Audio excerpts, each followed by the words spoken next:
"You'll sign these papers or you'll regret it," my husband snarled, shoving the custody documents toward me as our daughter's birthday guests watched in horror. When I refused, he pushed me down the marble staircase in front of everyone. 3 years later, I was sitting in that same courthouse, but this time, I was the one with full custody, and he was the one facing criminal charges. Before we jump back in, tell us where you're tuning in from, and if this story touches you, make sure you're subscribed, because tomorrow, I've saved something extra special for you. My name is Elena Rodriguez, and for 8 years, I lived what everyone else believed was the perfect life. My husband, Michael Patterson, was a prominent corporate attorney with Pearson Associates, one of the most prestigious law firms in Denver. We lived in a sprawling colonial house in Cherry Hills Village, complete with manicured gardens, a 3-car garage, and the kind of security system that made our neighbors feel safe, just knowing we were nearby. From the outside, we represented everything American success was supposed to look like. Michael drove a black BMW sedan that he replaced every 2 years. I maintained our social calendar with the precision of a military operation, organizing charity galas, school fundraisers, and dinner parties that were photographed for the society pages of Denver Magazine. Our daughter, Sophia, attended the exclusive Windward Academy, where tuition cost more than most people's annual salaries. But perfection, I learned, is often just an elaborate stage production designed to hide the rot underneath. The first time Michael hit me was 6 months after our wedding, during what should have been our honeymoon period. I had questioned his decision to spend our entire savings on a new boat instead of the house down payment we had discussed. The slap came so suddenly that I convinced myself it was an accident, a reflexive reaction to stress rather than a deliberate choice to hurt me. He apologized with such genuine remorse that I believed his tears were proof that it would never happen again. I was 24 years old, fresh out of graduate school with a master's degree in child psychology, and naive enough to think that love could solve problems that required much more sophisticated solutions. Michael was 32, established in his career, and skilled in the kind of manipulation that makes victims question their own perceptions of reality. The pattern that developed over the following years was as predictable as it was devastating. Michael would gradually increase his control over various aspects of my life, using a combination of financial leverage, social isolation, and psychological manipulation that was so subtle I barely noticed it happening.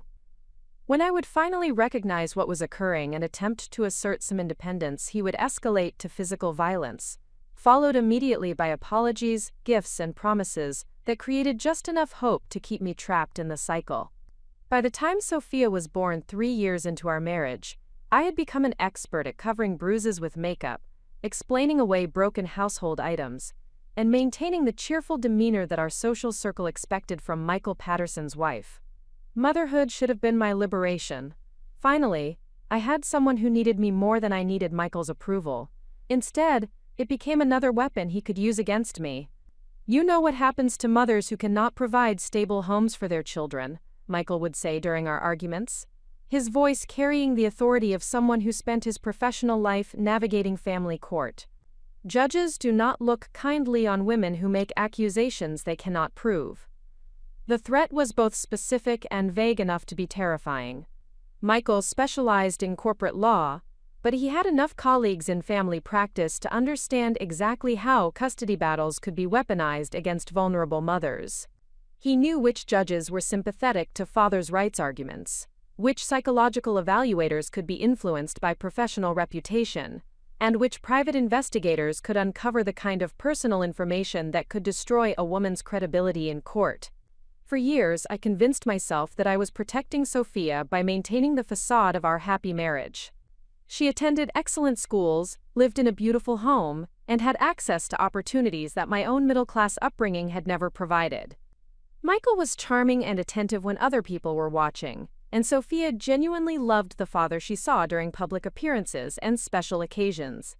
What she did not see were the late-night arguments that ended with me sleeping in the guest room, the way her father's mood could shift from affectionate to menacing within seconds, or the careful choreography I performed every day to avoid triggering his anger. Children are remarkably perceptive, but they are also remarkably adaptable, and Sophia learned to navigate our household dynamics with the same cautious awareness that I had developed. The turning point came when Sophia turned 7 and began asking questions that I could not answer without lying. Why did Mommy sometimes have bruises? Why did Daddy get so angry when Mommy talked to other adults? Why did we always leave family gatherings early when Mommy seemed to be enjoying herself? I realized that my attempts to protect Sophia from the truth about our marriage were actually teaching her that this kind of relationship was normal. She was learning that fathers had the right to control mothers, that women should accept mistreatment to maintain family stability, and that love and fear could coexist in the same relationship. That realization should have motivated me to leave immediately, but the practical obstacles seemed insurmountable. Michael controlled all of our financial accounts, monitored my communications, and had convinced most of our mutual friends that I was emotionally unstable and prone to exaggeration. When I had tentatively mentioned to my sister that I was having marital problems, Michael had somehow learned about the conversation and punished me by canceling a planned visit with my parents that Sophia had been anticipating for months. "Your family thinks you are becoming paranoid," he told me that night, his tone suggesting disappointment rather than anger. "They are worried about how your behavior might be affecting Sophia."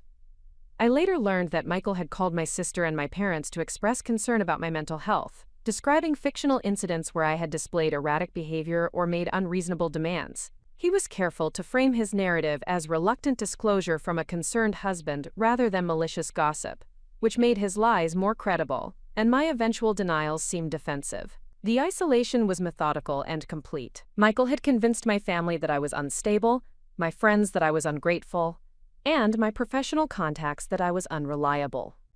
When Sophia started 2nd grade, I had no meaningful relationships outside our household and no financial resources that Michael did not control. But isolation, while devastating, also provided unexpected opportunities for observation and learning. With no social distractions to occupy my time, I began paying closer attention to Michael's professional activities, his communication patterns, and the legal strategies he used in his corporate practice. I listened to his phone calls, read his emails when he left his computer unlocked, and gradually developed an understanding of how he built cases, identified weaknesses in opposing arguments, and leveraged information to achieve favorable outcomes. Michael was brilliant at his job, but he was also predictable. He approached every conflict with the same systematic methodology: gather information, identify leverage points, apply pressure strategically, and negotiate from a position of strength. The problem was that he had been using these same tactics against me for years, and I was finally beginning to understand the game well enough to recognize the rules. The revelation that changed everything came during Sophia's 7th birthday party planning. Michael had insisted on hosting the celebration at our house, inviting not just Sophia's classmates, but also his colleagues and their families.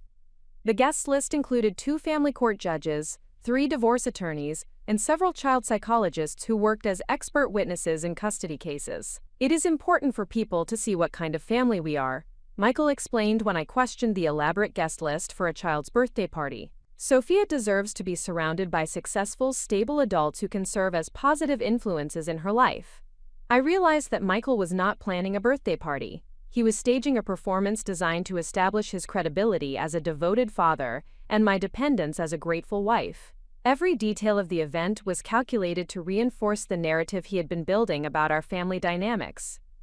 The expensive decorations demonstrated his financial success. The guest list established his professional connections. My role as hostess would showcase my domestic capabilities while keeping me too busy to engage in meaningful conversations with potential allies. But Michael had made a critical error in his strategic planning. He had become so confident in his control over our household that he had grown careless about hiding his true nature. The birthday party he intended as a showcase for his paternal devotion would instead become the stage for his complete destruction. The morning of Sophia's birthday party, Michael presented me with a legal document that I had never seen before. The papers were titled Voluntary Custody Modification Agreement and contained language that would transfer primary physical custody of Sophia to Michael while limiting my parenting time to supervised visits every other weekend. "This is just a formality," Michael said, his tone suggesting casual importance rather than life-altering significance. "My attorney says it will be helpful for tax purposes if I am listed as Sophia's primary guardian." I read the document 3 times before the full implications became clear. The agreement was not about taxes, it was about control. By signing these papers, I would be voluntarily surrendering my rights as Sophia's mother and acknowledging that Michael was the more suitable parent. If I ever tried to challenge the arrangement later, the voluntary nature of the initial agreement would be used as evidence that I had recognized my own inadequacy as a caregiver. "I need time to think about this," I said carefully, knowing that any direct refusal would trigger Michael's anger. "There is nothing to think about," Michael replied, his voice taking on the edge that always preceded violence. "The guests will be arriving in 3 hours, and this needs to be signed and notarized before then." The timeline was not coincidental. Michael had chosen Sophia's birthday party as the deadline because he knew I would be less likely to create conflict on our daughter's special day. He was gambling that maternal guilt would override my instinct for self-preservation, and that social pressure would prevent me from causing a scene in front of his carefully selected audience. But Michael had miscalculated the depth of my desperation, and the clarity that comes from finally understanding that you have nothing left to lose. For 8 years, I had sacrificed my own well-being to maintain the illusion of family stability. I had accepted abuse, isolation, and humiliation because I believed that protecting Sophia required maintaining our marriage. Now I understood that the greatest threat to Sophia's well-being was not the disruption of our family structure. It was the continuation of a relationship that was teaching her that women existed to serve men's interests, and that love required accepting unacceptable treatment. The birthday party would proceed as planned, but not according to Michael's script. Instead of signing away my rights as Sophia's mother, I was going to reclaim my voice as a woman who deserved better. The audience Michael had assembled to witness my submission would instead observe his exposure as the controlling, abusive man he had always been beneath the professional facade. Preparing and narrating this story took us a lot of time, so if you are enjoying it, subscribe to our channel. It means a lot to us. Now back to the story. I did not know then that my refusal to sign those papers would lead to a physical assault that left me hospitalized, a custody battle that lasted 2 years, and a legal victory that would change not just my life but the lives of other women facing similar circumstances. All I knew was that I had finally reached the moment where fear of the unknown had become less powerful than certainty about the unacceptable nature of my current situation. The birthday party was scheduled to begin at 2 p.m. By 1:45, the first guests were arriving, and Michael was growing increasingly agitated about the unsigned papers. Sophia was upstairs in her bedroom, getting dressed in the princess costume she had chosen for her celebration, completely unaware that her 7th birthday would mark the beginning of her parents' final confrontation. I stood in our kitchen, holding the custody modification agreement in my hands, and made the decision that would either destroy my life or finally allow me to begin living it. Either way, I was about to discover what existed beyond the boundaries of fear that had defined my world for 8 years. The sound of the doorbell announced the arrival of more guests, and Michael's footsteps on the marble floor indicated that he was coming to collect the signed papers that would complete his systematic destruction of my autonomy. Instead, he was about to encounter the first word I had spoken with complete conviction in nearly a decade: no. The word no hung in the air between Michael and me like a declaration of war. I watched his face transform from confident expectation to disbelief, then to the cold fury that I had learned to recognize as the precursor to violence. But this time, instead of the familiar terror that usually accompanied that expression, I felt something entirely different. A crystalline clarity that comes from finally understanding that you have reached the absolute boundary of what you can endure. "What did you say?" Michael's voice was dangerously quiet, the tone he used in court when he was about to deliver a devastating cross-examination. I said no. "I will not sign these papers." Quote, the custody modification agreement fluttered to the granite countertop as I released it. The sound of paper against stone marking the end of 8 years of compliance and the beginning of whatever came next. Through the kitchen window, I could see more guests arriving for Sophia's party, their cheerful voices carrying across our perfectly manicured lawn as they approached the front door, completely unaware that they were about to witness the destruction of everything they believed about the Patterson family. Michael stepped closer, and I could see the calculation behind his eyes as he weighed his options. We were no longer alone in the house. Judge Catherine Walsh had arrived 10 minutes earlier with her husband and twin daughters. Dr. Amanda Foster, the child psychologist who had evaluated dozens of custody cases, was helping her son hang his jacket in our front closet. Michael's own colleagues from Pierce and Associates were scattered throughout our living room, admiring the elaborate birthday decorations and discussing their latest legal victories. For the first time in our marriage, Michael could not simply escalate to physical violence without consequences. His carefully cultivated professional reputation was literally standing in our living room, and any loss of control would be witnessed by the exact people whose opinions mattered most to his career advancement. "Elena, you are being unreasonable," Michael said, his voice modulated to carry just enough volume that anyone passing near the kitchen would hear a man attempting to reason with a difficult wife, rather than a predator cornering his prey. "We have guests arriving for our daughter's birthday party. This is not the time for dramatics." The word dramatics struck me like a physical blow, not because it was unexpected, but because it perfectly encapsulated the gaslighting that had defined our relationship. Every time I had expressed pain, fear, or disagreement, Michael had reframed my emotions as performance rather than genuine experience. My tears were manipulation. My fear was exaggeration. My request for basic respect were unreasonable demands. But something had fundamentally shifted in my understanding during the moments between reading those custody papers and speaking my refusal aloud.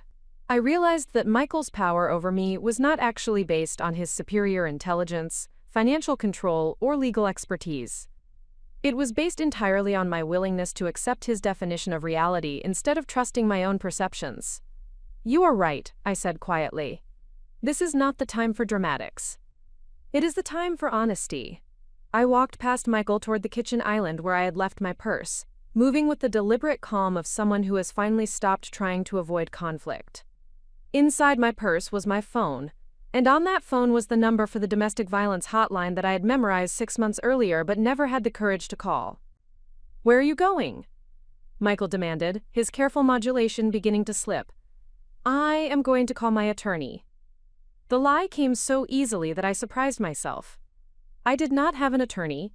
I did not even have access to the financial resources necessary to hire one. But Michael did not know that I was bluffing, and the mere suggestion that I might have independent legal representation was enough to crack his composure. "You do not need an attorney, Elena. I am an attorney. I can explain anything you do not understand about these papers." "You are not my attorney, Michael. You are Sophia's father, and there is a significant conflict of interest in those roles when it comes to custody arrangements." The legal terminology was not accidental.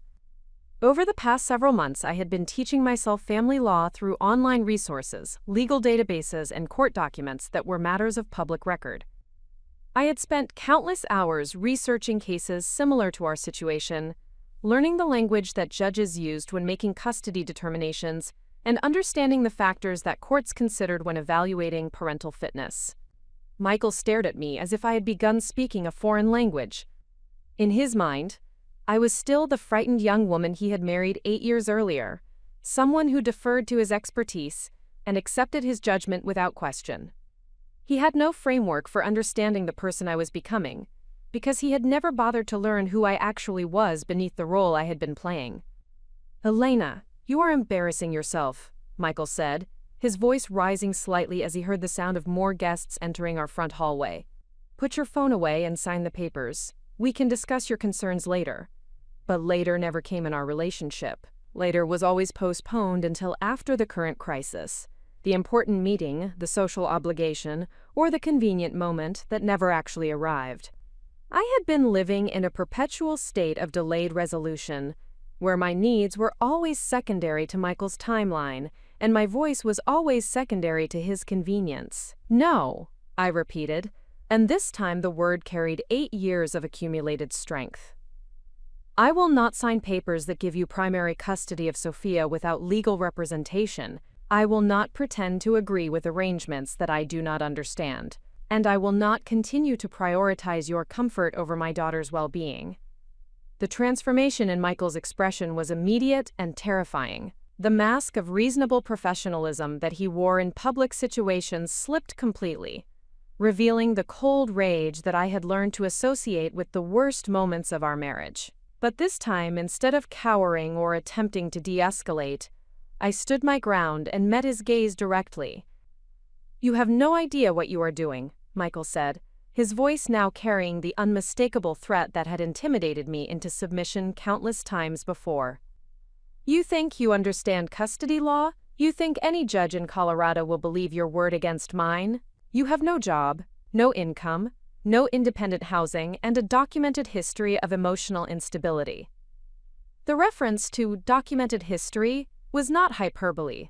Michael had been methodically building a case against my fitness as a mother for months, creating medical records that supported a narrative of mental health issues, financial irresponsibility, and parental inadequacy. He had convinced our family doctor to prescribe anxiety medication after describing symptoms that I had never actually reported. He had opened credit cards in my name and deliberately missed payments to damage my financial credibility. He had even scheduled counseling sessions where he expressed concern about my ability to provide stable care for Sophia. But Michael's greatest tactical error was assuming that I had remained ignorant of his strategy. Because I had no social life or professional obligations outside our household, I had unlimited time to observe and analyze his behavior. I had been learning his methods, studying his approach, and gradually understanding that his strength lay not in his inherent superiority, but in his willingness to use weapons that I had been too ethical to consider. "You are absolutely right," I said calmly. "I have no job, no income, and no independent housing. But I do have something that you apparently forgot about. What is that supposed to mean?" I smiled for the first time in months. Not with happiness, but with the grim satisfaction of someone who had finally discovered their opponent's weakness. "I have witnesses."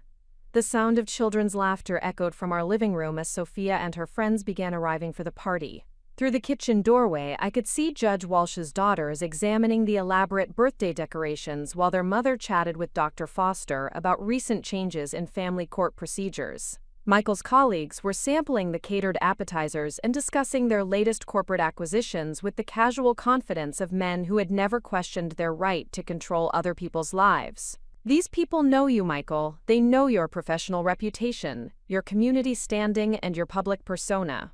But they do not know how you treat your wife when you think no one is watching." Michael's face had gone white. For the first time in our marriage, I could see genuine fear in his eyes as he began to understand the implications of what I was suggesting. His entire career was built on the foundation of his personal credibility. Family law judges trusted him to negotiate complex custody arrangements because they believed he understood the importance of family stability. Corporate clients paid him enormous fees because they trusted his judgment and integrity.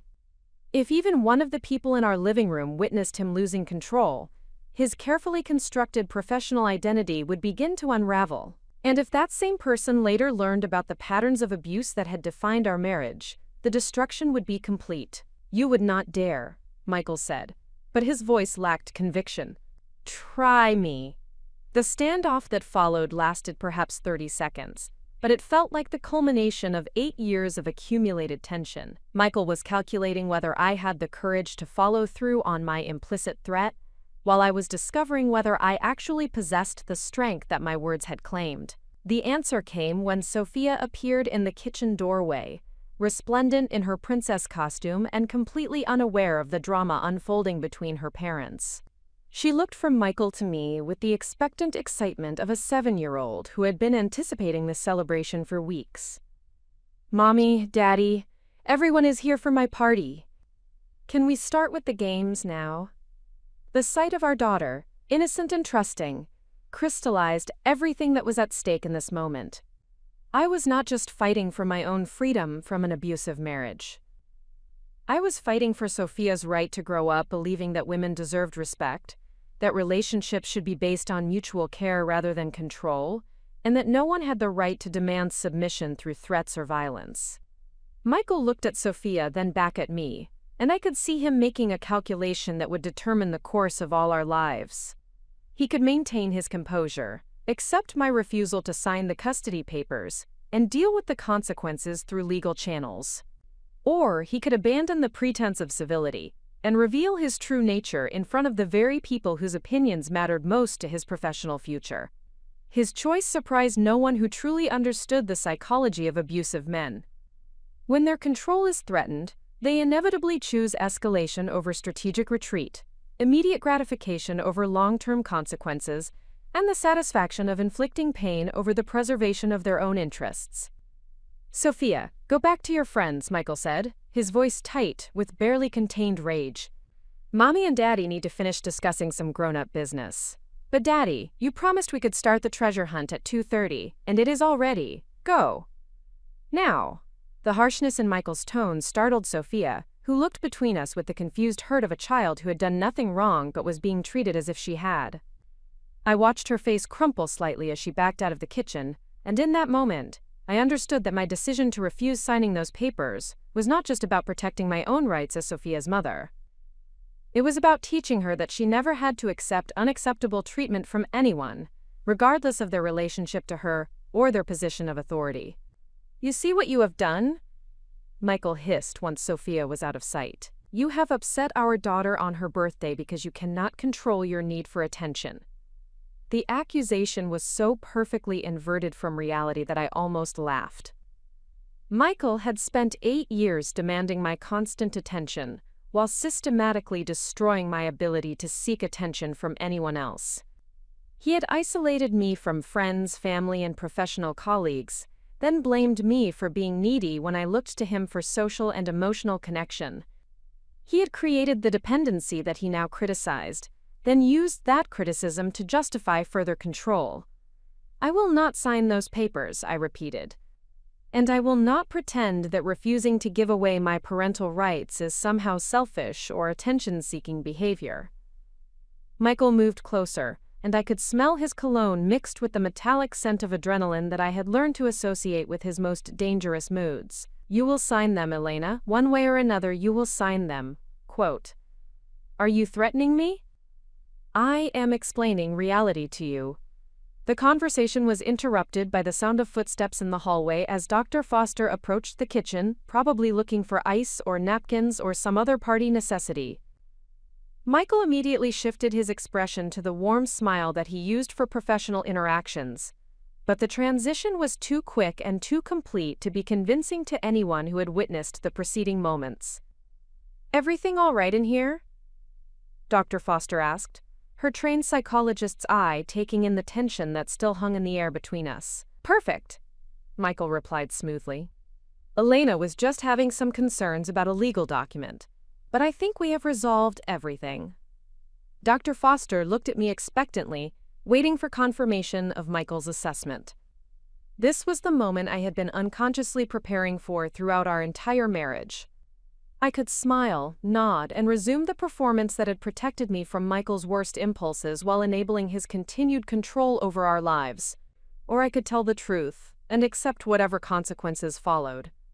"Actually," I said, my voice steadier than I had expected, "we have not resolved anything.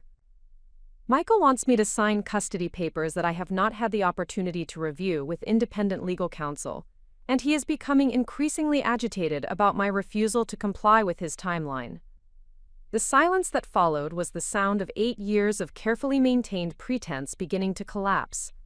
Dr. Foster was not just a random party guest. She was a mandated reporter whose professional obligations required her to document evidence of potential child endangerment or domestic violence. She was also someone who had evaluated hundreds of custody cases and understood the warning signs of manipulative behavior in family dynamics. "Perhaps," Dr. Foster said carefully, "this would be better handled at a different time, when you both have had the opportunity to consider all the implications." Michael's smile became fixed and artificial. "Of course. Elena sometimes gets overwhelmed by legal language, but there is really no urgency. The papers can wait." But I had already crossed the line from performance to authenticity, and there was no returning to the safety of pretense. "There is urgency, Dr. Foster. Michael has made it clear that these papers must be signed today, before the party ends, and that refusing to sign them will have serious consequences for me." "What kind of consequences?" Dr. Foster's voice had taken on the professional tone that indicated she was no longer making casual conversation but conducting an informal assessment. Michael realized that the situation was spiraling beyond his control. His attempt to pressure me into signing the custody papers in front of witnesses had backfired completely, creating exactly the kind of public scrutiny that he had spent years avoiding. Instead of establishing his authority over our family dynamics, he had revealed the threatening behavior that undermined his credibility as a reasonable father and husband. "Elena is exaggerating," Michael said, but his voice lacked the conviction that had made his previous lies persuasive. "She becomes anxious about legal matters and sometimes misinterprets normal conversation as threatening." The gaslighting was so blatant that even someone without Dr. Foster's professional training would have recognized it as manipulation. Michael was attempting to reframe my accurate description of his behavior as evidence of my mental instability, using the same strategy that had worked effectively when we were alone but that appeared pathological when deployed in front of a neutral observer. "I see," Dr. Foster said neutrally. "Elena, how would you describe the conversation you and Michael were having before I arrived?" This was my opportunity to speak the truth about our relationship, to explain the patterns of control and intimidation that had defined our marriage, and to ask for the help that I had been too frightened to seek for 8 years. But it was also the moment when I would either commit fully to the path of resistance or retreat into the familiar safety of enabling Michael's narrative about our family dynamics. I thought about Sophia, dressed in her princess costume and waiting for her birthday celebration to begin. I thought about the example I was setting for her, about how women should respond to threatening behavior from men who claimed to love them.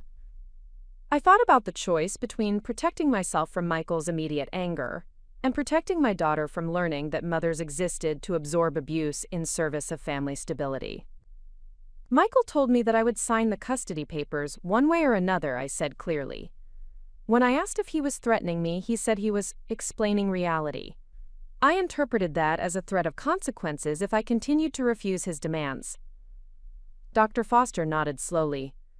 "And what did you understand those consequences might be?" Before I could answer, Michael exploded with the rage that he had been suppressing since the conversation began. "This is ridiculous. Elena is creating drama on our daughter's birthday because she cannot handle normal adult discussions about legal paperwork." He stepped toward me with the aggressive posture that I had learned to recognize as the prelude to physical violence. But this time, instead of cowering or attempting to de-escalate, I stood my ground. And this time, we were not alone. "Michael, step back," Dr. Foster said firmly, her professional authority cutting through his angry momentum. But Michael was beyond the point where reasonable intervention could redirect his behavior. 8 years of unchallenged control had created a sense of entitlement that could not accommodate public resistance to his authority. In his mind, I was still his property. Dr. Foster was an unwelcome intrusion into private family matters, and the solution to both problems was the application of force that had always worked before. He grabbed my arm with enough violence to leave bruises, his fingers digging into the exact spot where he had left similar marks a week earlier. "You will sign those papers now, Elena. We are not doing this in front of Sophia's friends. Let go of me. Sign the papers. Let go of me, Michael." Quote, but Michael had passed the point of rational decision-making. The combination of public humiliation, loss of control, and professional embarrassment had triggered the kind of explosive rage that made him incapable of considering consequences or calculating risks. He was operating on pure impulse, driven by the need to re-establish dominance regardless of who might be watching. What happened next would be witnessed by Dr. Foster, recorded by the security cameras that Michael had installed throughout our house, and eventually presented as evidence in the criminal trial that would destroy his career and reputation. But in the moment, all I knew was that 8 years of fear had finally been replaced by something stronger, the absolute certainty that I would never again allow anyone to treat me as if my consent was optional. The struggle that followed lasted less than 30 seconds, but it would change the trajectory of all our lives forever. The moment Michael's hand closed around my arm with deliberate violence, everything that had been theoretical about our confrontation became viscerally real. His grip was calculated to cause maximum pain while leaving minimal visible evidence, a technique he had perfected through years of practice. But this time, for the first time in our marriage, his violence had a witness, whose professional obligations would not allow her to ignore what she had observed. "Michael, release Elena immediately. Drive." Foster commanded, her voice carrying the authority of someone accustomed to managing crisis situations. Her presence transformed our kitchen from a private space where Michael could operate without accountability into a professional environment where his behavior would be evaluated according to clinical standards for parental fitness and emotional stability. Michael's response revealed the extent to which his sense of entitlement had distorted his judgment. Instead of recognizing that Dr. Foster's intervention represented an opportunity to de-escalate before causing irreversible damage to his reputation, he interpreted her presence as another challenge to his authority that required immediate suppression. "This is a private family matter," Michael snarled, his grip on my arm tightening as he spoke. "Elena is my wife, and she will respect my decisions regarding our daughter's welfare." The statement was remarkable for its complete inversion of legal reality. Under Colorado law, both parents possessed equal rights and responsibilities regarding their child's welfare, and no spouse possessed legal authority to compel the other to sign custody modifications without independent representation. Michael's assertion that I was obligated to respect his decisions revealed his fundamental belief that marriage conferred ownership rights over women's autonomy and children's futures. Dr. Foster moved closer, her professional training enabling her to recognize the escalating danger in Michael's posture and tone. "Michael, what you are describing is not legally accurate. Elena has independent rights as Sophia's mother, and she has clearly stated that she wants legal counsel before signing any custody agreements. She does not need legal counsel. I am an attorney. You are not her attorney, and you cannot represent her interests when they conflict with your own." The exchange might have continued indefinitely if Michael had retained even minimal self-control. Dr. Foster was offering him multiple opportunities to step back from the confrontation, acknowledge the legitimacy of my concerns, and agree to postpone the custody discussion until proper legal procedures could be followed. Any reasonable person would have recognized that her suggestions provided a face-saving exit from an increasingly untenable situation, but Michael had never learned to accept challenges to his authority with grace or strategic thinking. His entire identity was built around the assumption that his superior intelligence, professional status, and masculine dominance entitled him to immediate compliance from women, children, and anyone else he perceived as subordinate. The possibility that I might possess independent rights that could override his preferences was literally incomprehensible to his worldview. "Elena will sign these papers today," Michael declared, with the finality of someone announcing natural law rather than personal preference.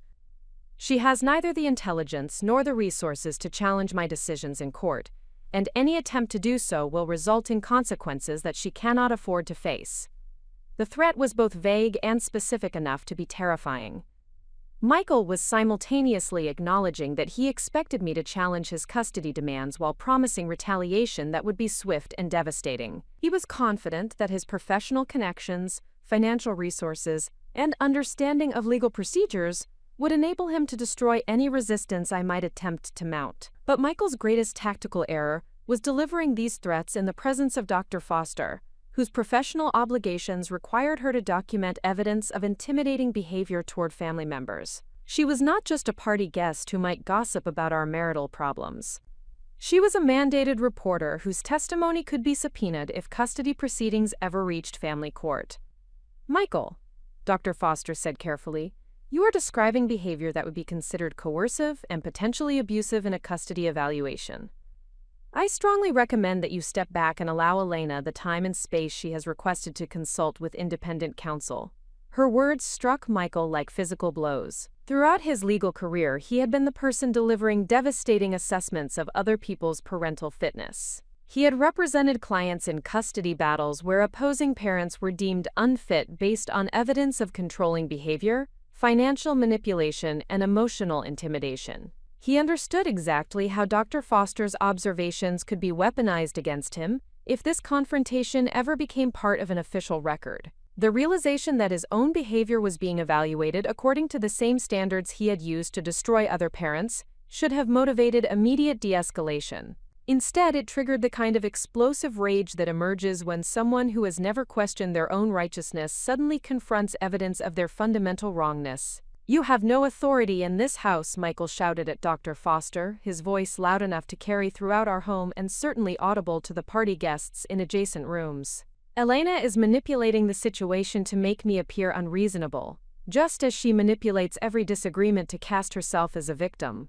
The accusation of manipulation was particularly revealing because it demonstrated Michael's complete inability to recognize irony. He was simultaneously claiming that I was manipulating the situation while using physical force to compel my compliance with his demands. He was accusing me of casting myself as a victim while actively victimizing me in front of a professional witness. His lack of self-awareness was so profound that he apparently believed his own narrative, even while contradicting it through his actions. Dr. Foster's response was measured and professional, but I could see the clinical assessment occurring behind her calm exterior. She was observing Michael's behavior through the lens of her extensive experience evaluating parents in high-conflict custody situations, and what she was witnessing clearly fell into categories that would raise serious concerns about his fitness as a primary caregiver. "Michael, I am not making any judgments about the legitimacy of Elena's concerns," Dr. Foster said evenly. "I am simply observing that she has requested time to obtain legal representation before signing documents that would significantly alter her parental rights, and that this request appears reasonable and appropriate under the circumstances." "There are no circumstances that justify defying her husband's judgment about their child's welfare," Michael replied, apparently unaware that his statement perfectly encapsulated the patriarchal assumptions that family courts had been moving away from for decades. The conversation was interrupted by the sound of approaching footsteps as Judge Catherine Walsh entered our kitchen, clearly drawn by the raised voices that had become audible throughout the first floor of our house. Her arrival transformed an already serious situation into a potential career-ending catastrophe for Michael, who suddenly found himself being evaluated by one of the most respected family court judges in Colorado. "Is everything all right?" Judge Walsh asked, her judicial instincts immediately assessing the tension in the room and the obvious distress on my face. Michael's expression underwent a rapid transformation as he attempted to reassemble his professional persona, but the transition was too abrupt and too dramatic to be convincing. His grip on my arm loosened slightly, though he did not release me entirely, and his voice dropped to a more socially acceptable volume. "Everything is fine, Your Honor," Michael said, unconsciously slipping into the formal address he used in her courtroom. "Elena and I were having a discussion about some paperwork, but we have resolved our differences." Quote, Judge Walsh's gaze moved from Michael to me, and I could see her taking in the details that would matter in a legal context. My obvious distress, Michael's continued grip on my arm, the custody papers scattered on the kitchen counter, and Dr. Foster's professional presence as a witness to whatever had been transpiring before her arrival. "Elena," Judge Walsh said directly, "do you feel that your differences have been resolved?" The question was simple, but its implications were enormous. Judge Walsh was offering me an opportunity to contradict Michael's characterization of our interaction, to request assistance from someone with the authority to provide it, and to establish an official record of what had been occurring in our kitchen. She was also offering me the chance to remain silent, to accept Michael's narrative and to avoid the consequences that would inevitably follow if I chose to challenge his version of events. I looked at Michael, whose expression clearly communicated the retaliation I could expect if I chose to speak honestly about our situation. I looked at Dr. Foster, whose professional presence represented the possibility of validation and support that I had been denied throughout our marriage. I looked at Judge Walsh, whose judicial authority represented the legal protection that I had never believed would be available to someone in my circumstances. But most importantly, I thought about Sophia, who was somewhere in our house celebrating her 7th birthday, while her parents engaged in a confrontation that would determine whether she grew up believing that women possessed independent rights, or that they existed to enable men's control over family decisions. "No, Your Honor," I said clearly. "Our differences have not been resolved.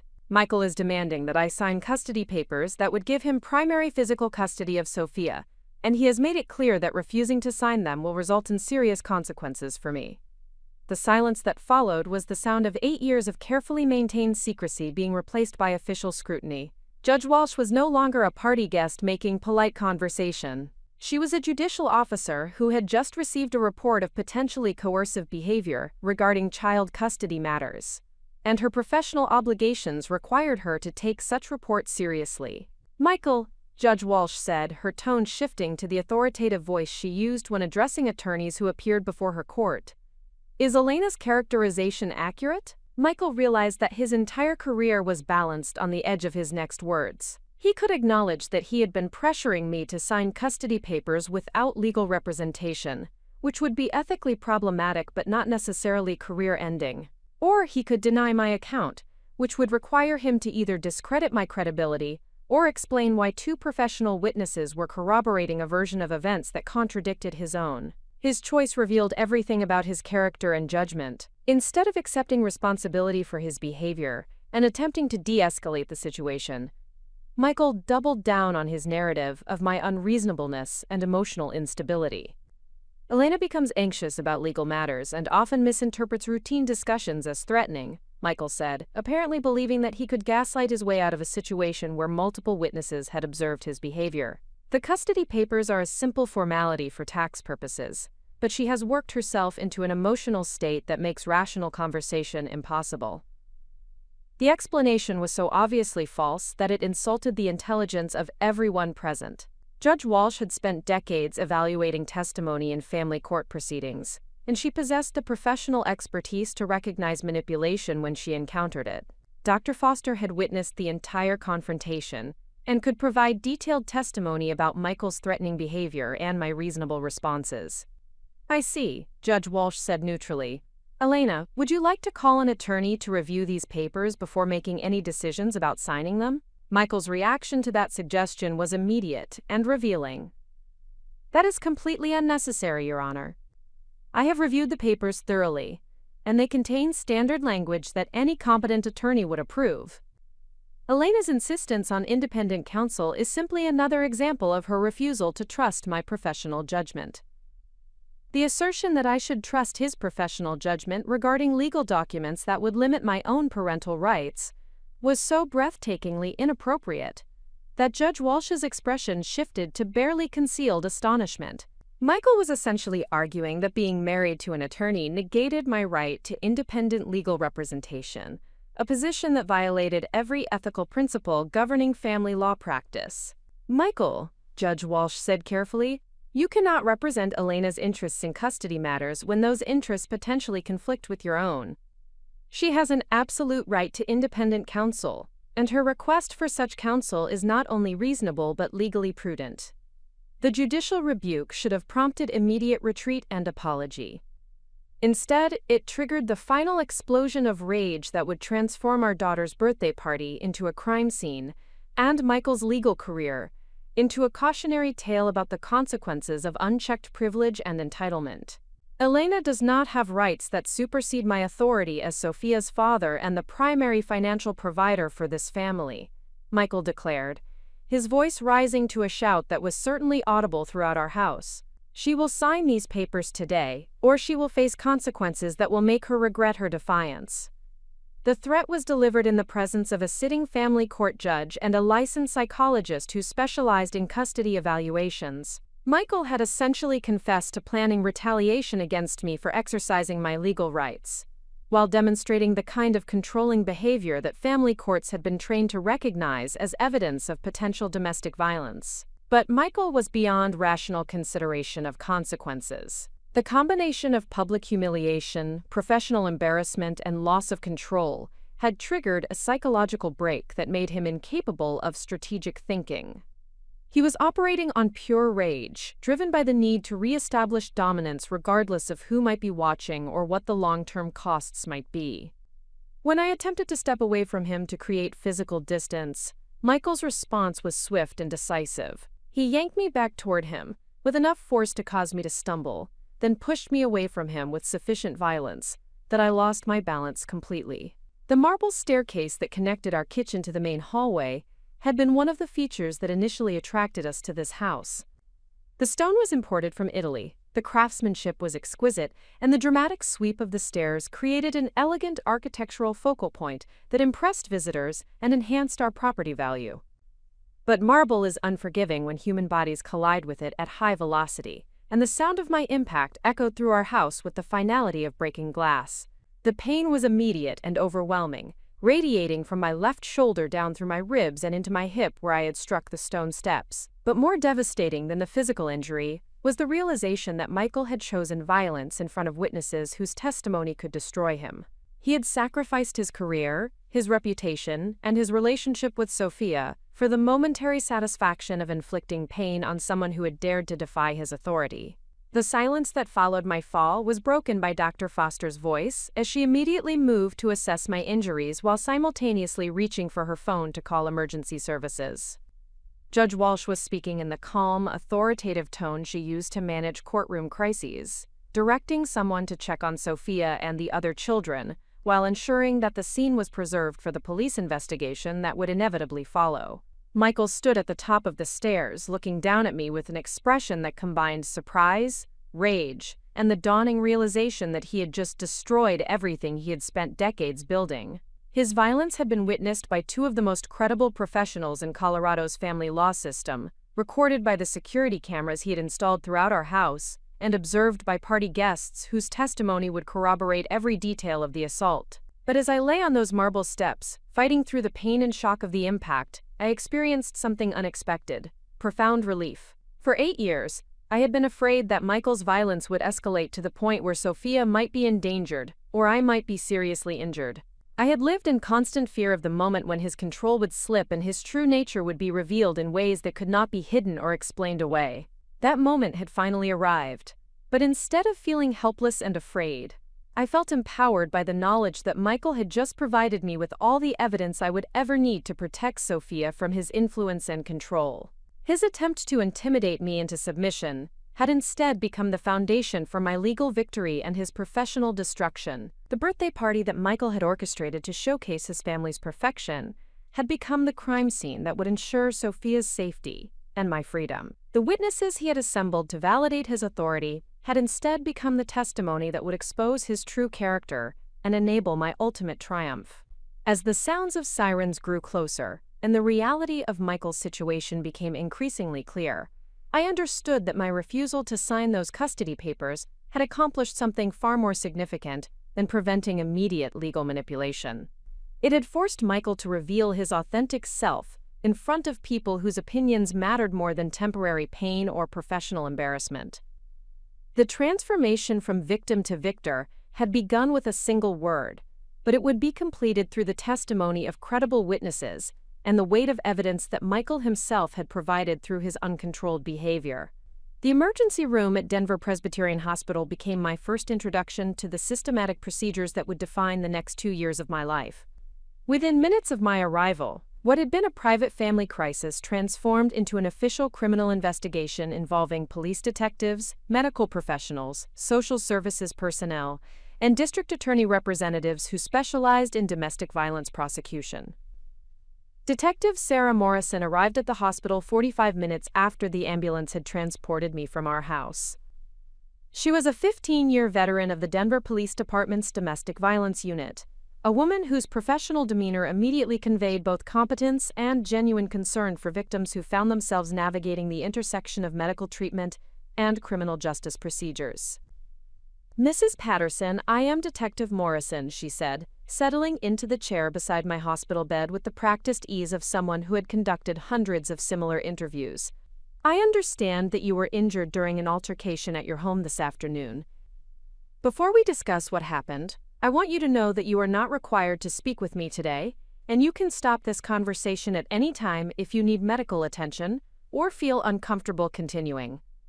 The formal recitation of my rights represented a profound shift from the powerlessness I had experienced throughout my marriage. For 8 years, Michael had made unilateral decisions about what information I was allowed to share, which conversations I was permitted to have, and how I was expected to characterize our relationship to outside observers. Detective Morrison was offering me something I had not possessed since my wedding day: the legal authority to speak truthfully about my experiences without fear of immediate retaliation. "I want to tell you what happened," I said, surprised by the steadiness of my own voice, despite the pain medication that had been administered to address my injuries. "But I need to know what this means for my daughter. Sophia was at the house when this occurred, and she has school tomorrow, and she needs someone to take care of her tonight." Detective Morrison nodded with understanding. "Sophia is currently with Dr. Amanda Foster, who was present during the incident and has temporary custody authorization through Child Protective Services.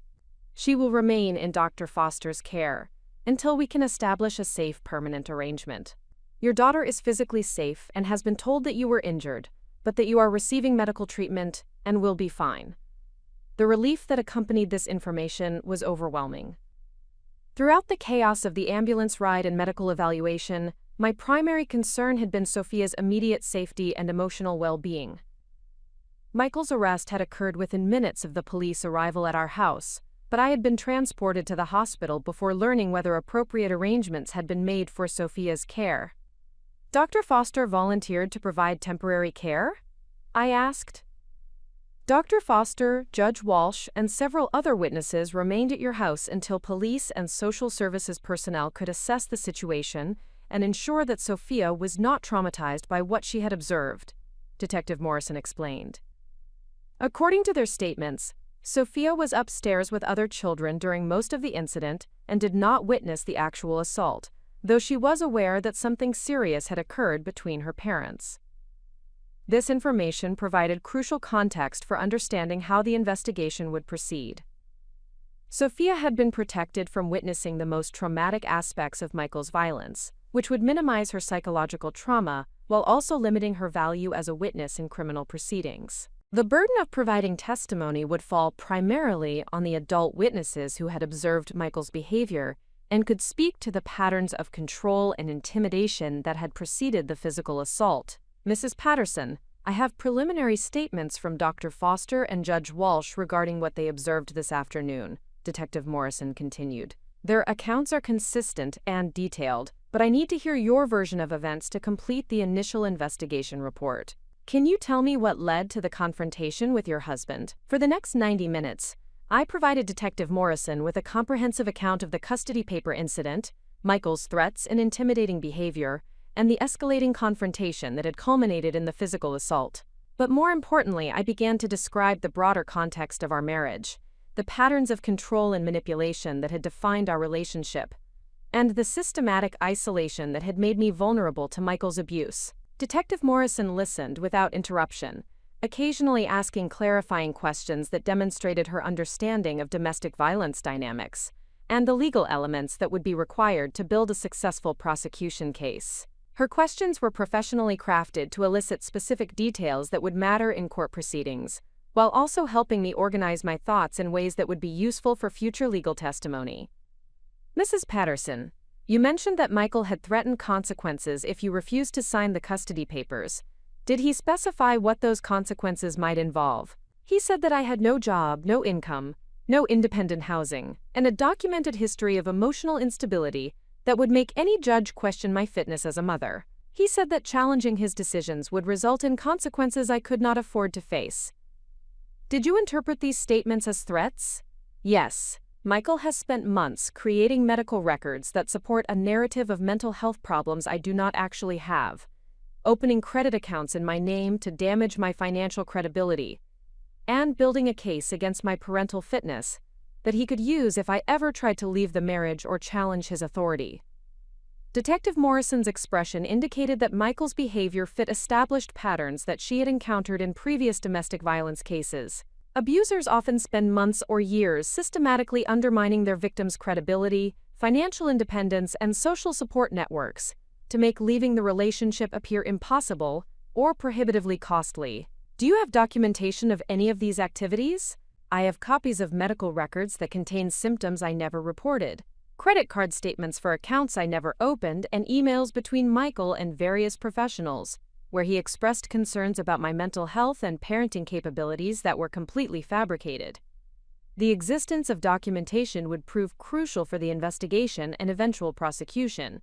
Michael's systematic approach to building a case against me had created a paper trail that could be analyzed by forensic accountants, medical professionals, and psychiatric experts who could identify patterns of fabrication and manipulation that supported criminal charges beyond simple assault. Where do you keep these documents?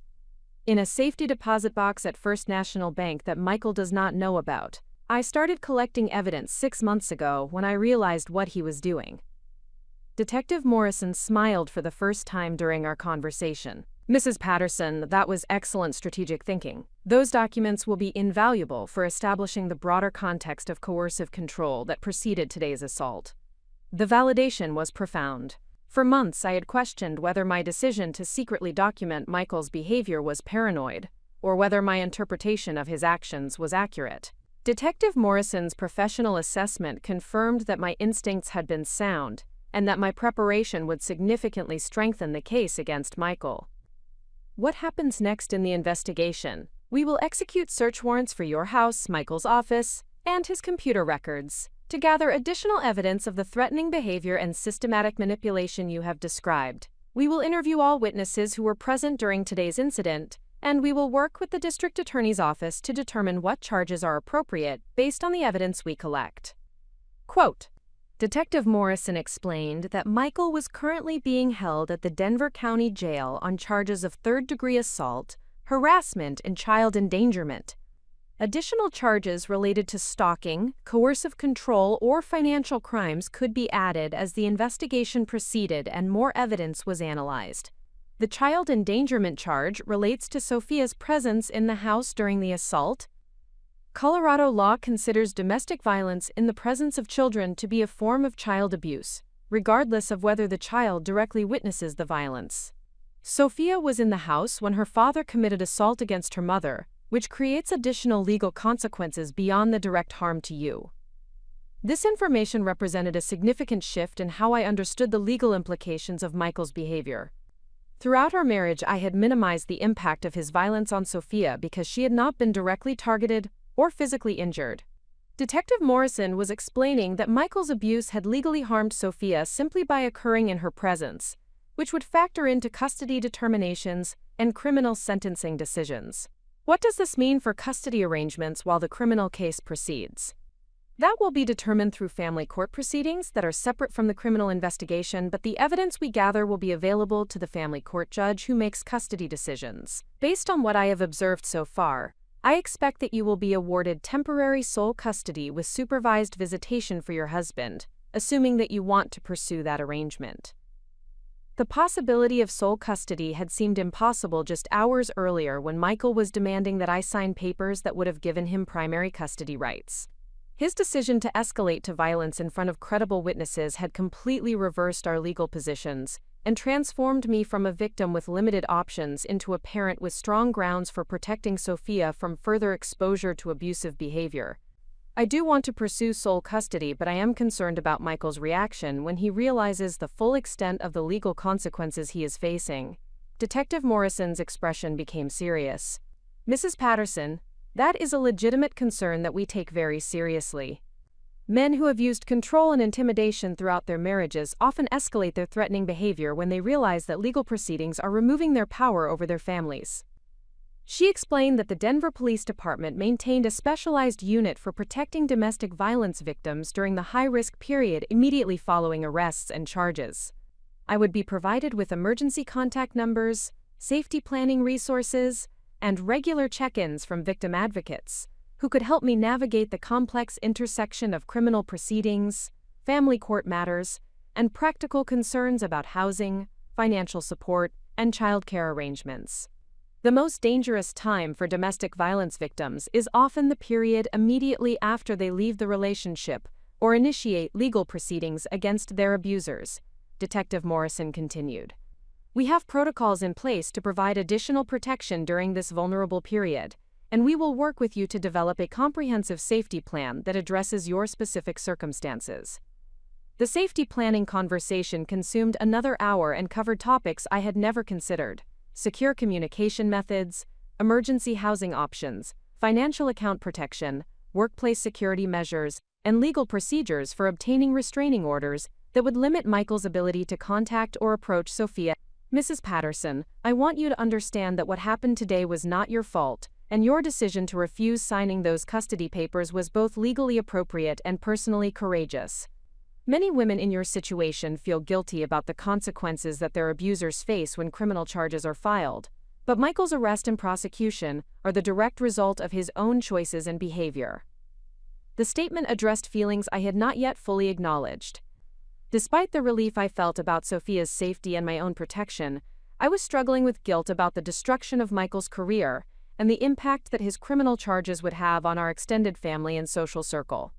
Detective Morrison was providing professional validation that my actions had been justified and necessary, rather than vindictive or excessive. What should I expect during the prosecution process? The district attorney's office will assign a prosecutor who specializes in domestic violence cases, and you will work with victim advocates who can help you understand court procedures and prepare for testimony. The case will likely take several months to resolve, depending on whether Michael accepts a plea agreement or demands a trial. Detective Morrison explained that domestic violence prosecutions often proceeded even when victims were reluctant to testify, because the evidence in my case was sufficiently strong to support convictions based on witness testimony, medical records, and physical evidence from the crime scene. The presence of Judge Walsh and Dr. Foster as witnesses created an unusually solid foundation for prosecution that did not depend entirely on my willingness to participate in court proceedings. However, she continued, your testimony would significantly strengthen the case and help the court understand the broader context of coercive control that preceded today's assault. Your decision about whether to testify will be entirely up to you, and you will have support regardless of what you choose. As Detective Morrison concluded her interview and prepared to leave the hospital, she provided me with contact information for the victim advocate who would be my primary liaison with the criminal justice system going forward. She also gave me a business card for a family law attorney who specialized in representing domestic violence survivors in custody cases and had experience working with the evidence that criminal investigations could provide. Mrs. Patterson, I have been investigating domestic violence cases for 15 years, and I want you to know that your situation is unusual in several important ways. Most victims do not have the kind of credible witnesses who observed today's assault. Most do not have the documentation you collected to establish patterns of abuse. And most do not have the professional connections that can help them navigate family court proceedings effectively. She paused to ensure that I was following her assessment. What I am telling you is that while the next few months will be challenging, you are in a much stronger position than most women who find themselves in similar circumstances. You have evidence, witnesses, legal resources, and most importantly, you have demonstrated the courage and strategic thinking that will be necessary to protect yourself and Sophia throughout this process. The interview concluded with Detective Morrison's assurance that the investigation would proceed rapidly and that I would be kept informed of all developments that might affect my safety or Sophia's well-being. As she left the hospital, I was alone for the first time since the confrontation in our kitchen, able to process the enormity of what had occurred and what it meant for our future. The physical pain from my injuries was manageable with medication, but the emotional impact of the day's events was more complex. I felt simultaneously exhausted and energized, frightened and empowered, grateful for the support I had received, and overwhelmed by the challenges that lay ahead. But most significantly, I felt something I had not experienced in 8 years: hope. For the first time since my marriage began, I was not alone in dealing with Michael's abuse. Professional advocates were working to ensure my safety, experienced attorneys were preparing to protect my legal rights, and credible witnesses were ready to testify about what they had observed. The birthday party that Michael had intended as a showcase for his authority had become the foundation for my liberation. The witnesses he had assembled to validate his control had instead become the testimony that would ensure justice. The custody papers he had demanded I sign would never be executed, because the events of this afternoon had provided me with evidence that would make his demand for primary custody legally impossible. As I prepared to be discharged from the hospital and begin the process of rebuilding my life as a single mother, I understood that Michael's greatest tactical error had been underestimating both my intelligence and my determination to protect Sophia from the patterns of control and violence that had defined our marriage. The investigation that Detective Morrison had initiated would ultimately reveal the full extent of Michael's systematic abuse, provide the evidence necessary for his conviction on multiple criminal charges, and establish the foundation for a custody arrangement that would prioritize Sophia's safety and emotional development above Michael's desire for control. The machinery of justice had been set in motion, and for the first time in 8 years it was working on my behalf rather than against me. The temporary housing provided by the Colorado Coalition Against Domestic Violence became my first experience of sanctuary in 8 years. The transitional apartment complex was located in a Denver suburb that Michael had never visited, protected by security systems that required electronic access codes, and staffed by professionals who understood the unique challenges faced by women rebuilding their lives after escaping abusive relationships. My assigned victim advocate, Maria Santos, met with me on my second day of residence to begin developing what she called a comprehensive life reconstruction plan. Maria was a former family law attorney who had transitioned to victim advocacy after witnessing the gaps between legal protection and practical survival needs that domestic violence survivors faced when attempting to establish independent lives. Elena, most women in your situation focus initially on the immediate crisis management aspects of leaving an abusive relationship, Maria explained as we sat in her office reviewing the extensive paperwork that would guide my transition to independence. However, your case presents some unique advantages that we can leverage to create long-term stability rather than just short-term safety. Maria had reviewed the police reports, witness statements, and documentation that I had collected throughout my marriage. Her assessment was that Michael's public assault in front of credible witnesses, combined with the evidence of systematic manipulation and coercive control, created an unusually strong foundation for both criminal prosecution and family court proceedings. The challenge will be converting these legal advantages into practical resources that allow you to provide stable housing, consistent income, and emotional security for Sophia while the court cases proceed, Maria continued. This process typically takes 12 to 18 months, and we need to ensure that you have the support systems necessary to sustain this effort throughout that entire period. The conversation revealed the complexity of rebuilding a life that had been deliberately dismantled through years of systematic control. Michael had isolated me from family relationships, professional connections, and financial independence, with such thoroughness that my current situation resembled that of someone entering witness protection rather than simply ending a marriage. My first priority is ensuring that Sophia experiences as much stability as possible during this transition, I told Maria. She has been through enough trauma, and I want to minimize any additional disruption to her routine, education, and social relationships. Maria nodded with understanding. Child welfare is always the primary consideration in domestic violence cases, and the court system recognizes that children benefit from maintaining stability in their daily lives, even when their family structure is changing dramatically.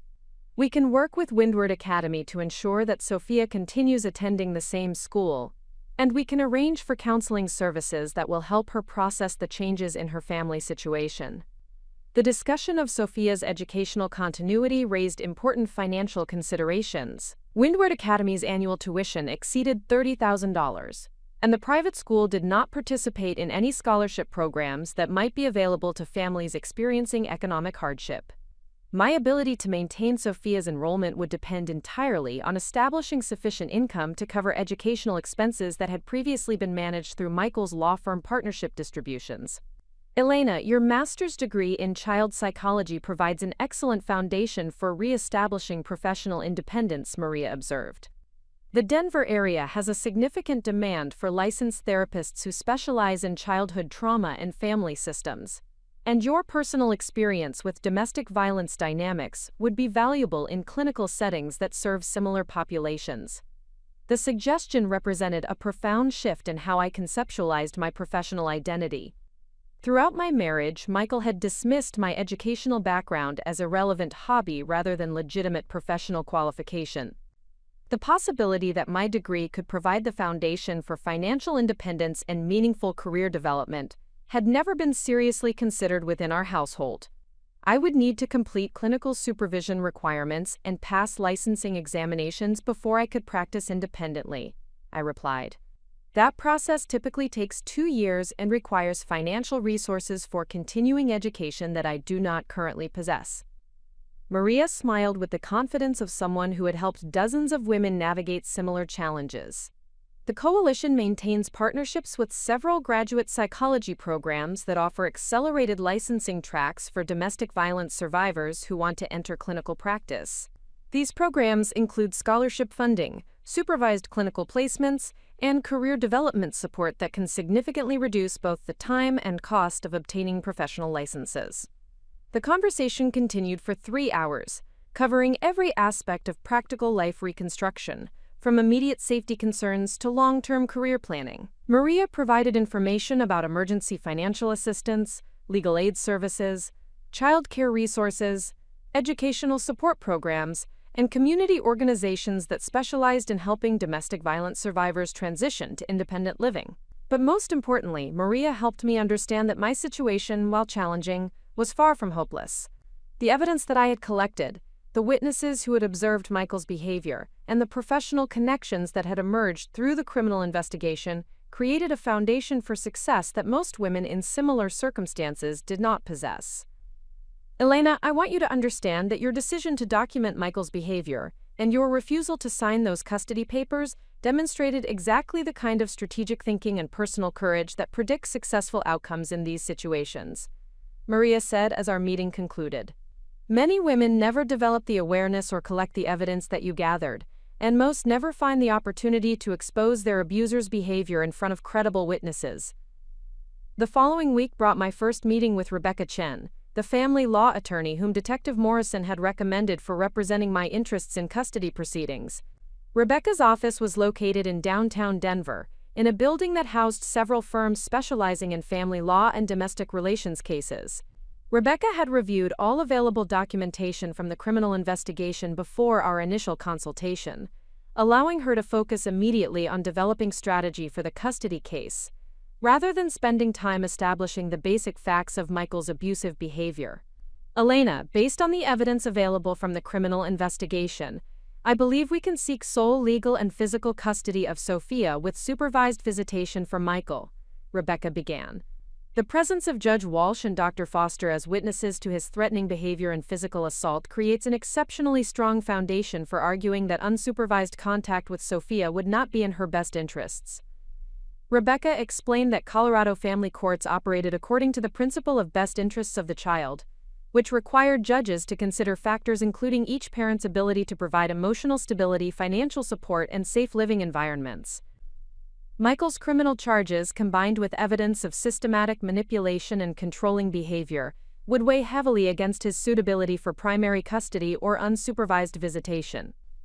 However, we should expect that Michael will mount an aggressive defense that attempts to characterize the birthday party incident as an isolated occurrence rather than part of a broader pattern of abusive behavior, Rebecca continued. He will likely argue that his legal career demonstrates his commitment to following laws and court orders, that his financial resources enable him to provide superior material advantages for Sophia, and that your lack of independent income makes you a less suitable primary caregiver. The anticipated defense strategy revealed the importance of the documentation I had collected, and the witness testimony that would be available from the criminal case. Without evidence of systematic abuse, Michael's argument about his professional qualifications and financial resources might have been persuasive to a family court judge who was evaluating the case based solely on surface-level factors. Rebecca, I want to ensure that Sophia's emotional well-being is prioritized throughout this process, even if that means accepting some compromises regarding financial support or visitation arrangements, I said. I am not interested in using the custody case to punish Michael, but I am absolutely committed to protecting Sophia from exposure to the controlling and intimidating behavior that defined our marriage. Rebecca's response indicated that my priorities were both realistic and legally sound. Elena, family courts appreciate parents who demonstrate genuine concern for their children's emotional development, rather than using custody proceedings to continue conflicts with former spouses. Your focus on Sophia's well-being, combined with the evidence of Michael's inappropriate behavior, creates an ideal foundation for achieving the custody arrangement that will best serve Sophia's long-term interests. The legal strategy that emerged from our consultation was comprehensive and methodical. Rebecca would file for emergency custody orders that would formalize the temporary arrangements that had been established after Michael's arrest. She would request court-ordered psychological evaluations for both Michael and Sophia to establish professional assessments of their respective emotional states and therapeutic needs. She would also seek financial support orders that would ensure Sophia's material needs were met, while the custody case proceeded through the court system. The psychological evaluations will be conducted by Dr. Patricia Williams, who specializes in family court assessments and has extensive experience with domestic violence cases, Rebecca explained. Dr. Williams will interview both you and Michael, observe Sophia during supervised visits with her father, and provide the court with expert recommendations regarding custody and visitation arrangements that prioritize Sophia's emotional development. The prospect of psychological evaluation was simultaneously reassuring and anxiety-provoking. Professional assessment would provide objective validation of my concerns about Michael's fitness as a primary caregiver, but it would also subject my own parenting capabilities to scrutiny that might reveal areas where Michael's systematic undermining had affected my confidence or effectiveness as a mother.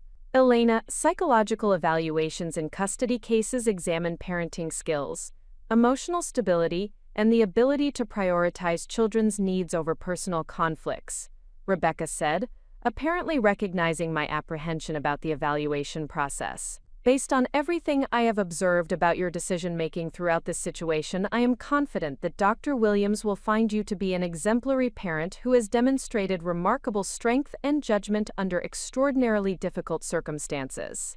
The weeks following my initial meetings with Maria and Rebecca established a routine that balanced the practical demands of single parenthood with the complex requirements of ongoing legal proceedings. Sophia and I developed new daily patterns that provided stability and predictability while accommodating the counseling sessions, court appointments, and case preparation meetings that had become regular features of our lives. Sophia's adjustment to our changed circumstances revealed both her resilience and the extent to which Michael's controlling behavior had affected her understanding of normal family dynamics. During our first family counseling session with Dr. Jennifer Martinez, a child psychologist who specialized in helping children process domestic violence exposure, Sophia expressed confusion about why her father was no longer living with us and concern about whether his absence was somehow her fault. "Daddy got really angry at Mommy during my birthday party," Sophia said during our session. "I heard him shouting and then the police came, and now he cannot live in our house anymore. Did I do something wrong that made Daddy angry?" Dr. Martinez's response demonstrated the sophisticated understanding of childhood psychology that made her particularly effective in helping children process complex family situations. "Sophia, sometimes adults make choices that hurt other people, and when that happens, other adults have to make sure everyone stays safe. The police came to your house because your daddy made a choice that hurt your mommy, not because you did anything wrong." The conversation continued for 45 minutes, with Dr. Martinez helping Sophia understand that adult conflicts were not caused by children's behavior, and that the changes in our family structure were intended to ensure everyone's safety and happiness, rather than to punish anyone for mistakes. "Mommy, are you and Daddy going to live in different houses forever?" Sophia asked as our session concluded. "Yes, sweetheart. Daddy and I have decided that we will be happier and safer living in different places, but you will still get to see both of us and spend time with both of us." "Will Daddy still be angry?" The question revealed Sophia's sophisticated understanding of the emotional dynamics that had characterized our household. Even at 7 years old, she had learned to monitor Michael's moods and adjust her behavior to avoid triggering his anger, a survival strategy that children of abusive parents often develop but that creates long-term emotional and psychological consequences. "Daddy is learning better ways to handle his feelings when he gets upset," Dr. Martinez explained. "And the most important thing for you to remember is that your job is to be a kid, not to worry about grown-up feelings or problems."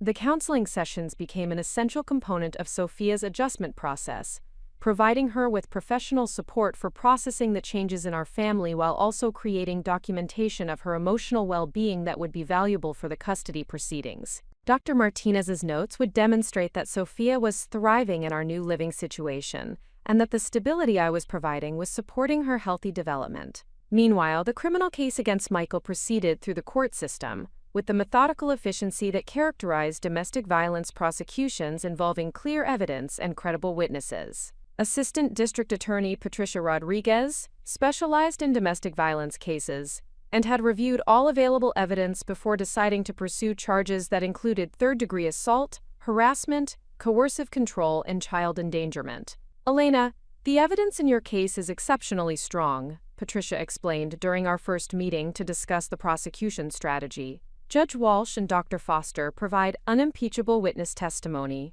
The security cameras in your house recorded the assault, and the medical documentation of your injuries corroborates the physical violence. Additionally, the custody papers and Michael's documented threats create clear evidence of the coercive control that preceded the assault.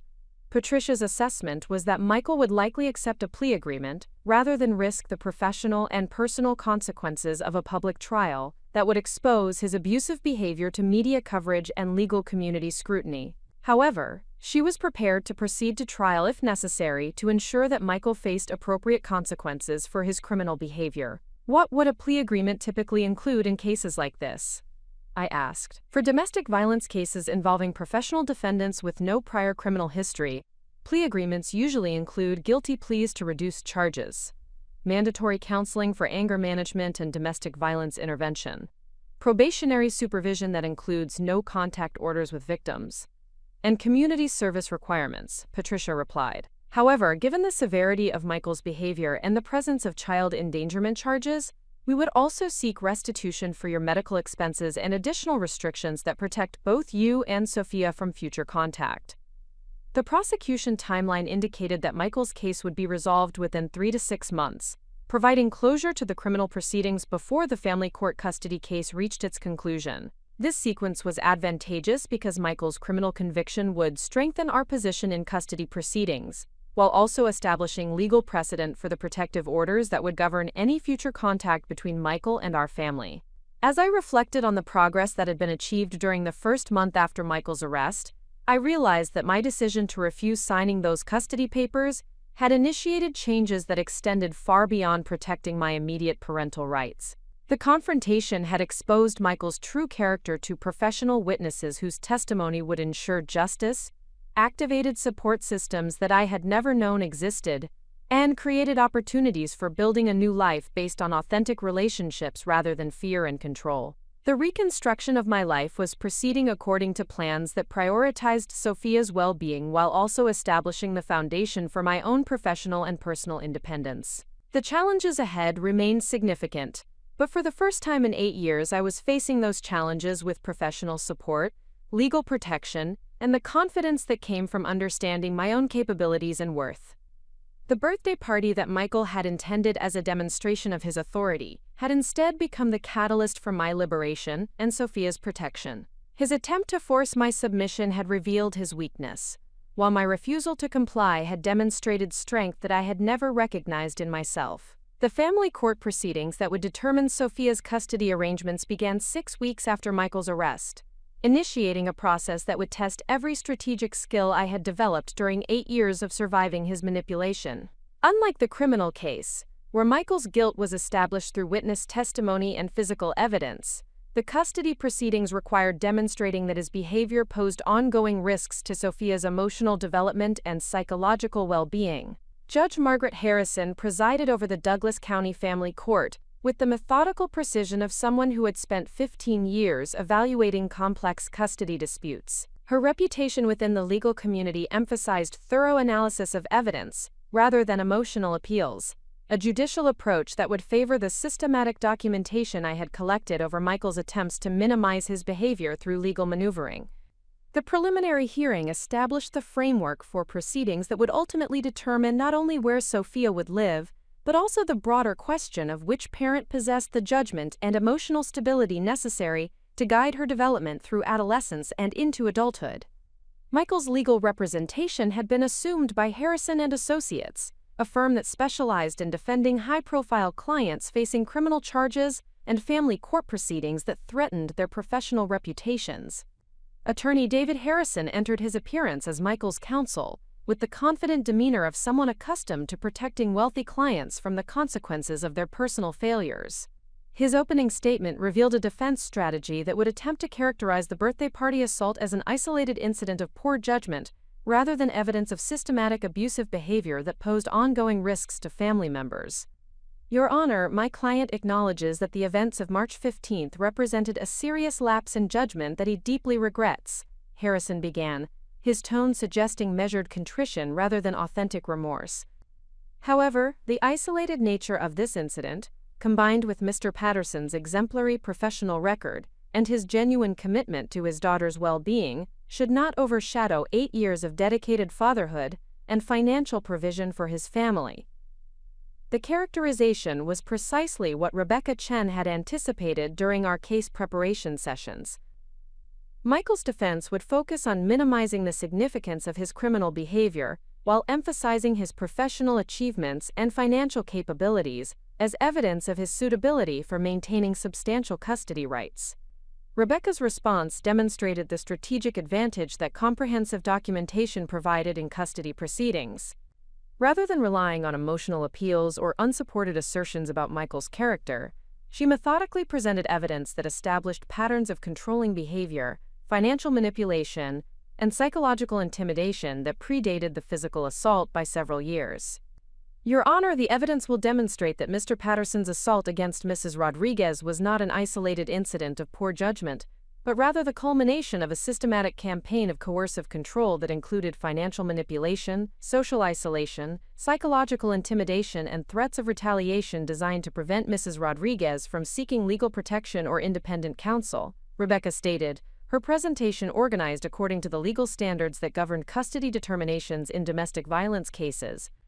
The preliminary evidence presentation consumed the entire morning session, with Rebecca introducing bank records that documented Michael's unauthorized use of my personal accounts, medical records that contained fabricated symptoms designed to support false narratives about my mental health, and communication records that revealed his attempts to undermine my relationships with family members and potential sources of support. Mrs. Rodriguez collected this documentation over a period of 6 months preceding the assault, demonstrating remarkable foresight and strategic thinking that contradicts any suggestion that she lacks the judgment necessary to serve as Sophia's primary caregiver, Rebecca continued, her argument structured to address each element of the legal criteria that Judge Harrison would apply when making custody determinations. The documentation strategy proved more effective than I had anticipated during the months when I questioned whether secretly collecting evidence represented paranoid behavior or reasonable precaution. Judge Harrison examined each document with careful attention to detail, asking clarifying questions that indicated she understood the systematic nature of Michael's manipulation, rather than viewing our marital problems as mutual conflict between equally responsible parties. Mr. Harrison, does your client dispute the authenticity of these financial records indicating unauthorized access to Mrs. Rodriguez's personal accounts? Judge Harrison inquired, her tone suggesting that denying documentary evidence would damage Michael's credibility, rather than supporting his defense strategy. Your Honor, Mr. Patterson had legitimate access to joint marital accounts and made financial decisions that he believed were in the family's best interests, Harrison replied, his response revealing the weakness of attempting to defend systematic financial control as reasonable household management. These records indicate individual accounts that were opened in Mrs. Rodriguez's name without her knowledge or consent, not joint marital accounts, Judge Harrison observed, her correction demonstrating the precision with which she was analyzing the evidence, rather than accepting legal characterizations that contradicted documented facts.